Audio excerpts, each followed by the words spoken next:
ঘটনা সাতক্ষীরার কলারোয়া উপজেলা স্বাস্থ্য কমপ্লেক্সের জরুরি বিভাগে ঘটেছে ২০ জানুয়ারি রাতে। যিনি কোপাচ্ছেন তার নাম ইসারুল ইসলাম, আর কোপ খাওয়া ব্যক্তির নাম রিপন হোসেন। দুজনের বাড়ি কলারোয়ার লাঙ্গলছাড়া গ্রামে।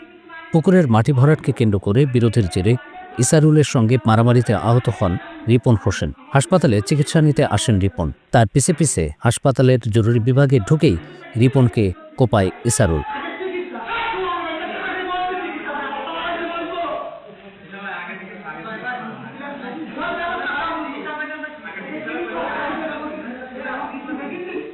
নায়াসিনামাইড ও স্যালিসাইলিক সমৃদ্ধ লিলি ফেস ওয়াশ, যা ফেসের ডেড স্কিন সেল দূর করে দেয় দ্বিগুণ ফাস্টার ব্রাইটেনিং।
নায়াসিনামাইড ও স্যালিসাইলিক সমৃদ্ধ লিলি ফেস ওয়াশ, যা ফেসের ডেড স্কিন সেল দূর করে দেয় দ্বিগুণ ফাস্টার ব্রাইটেনিং।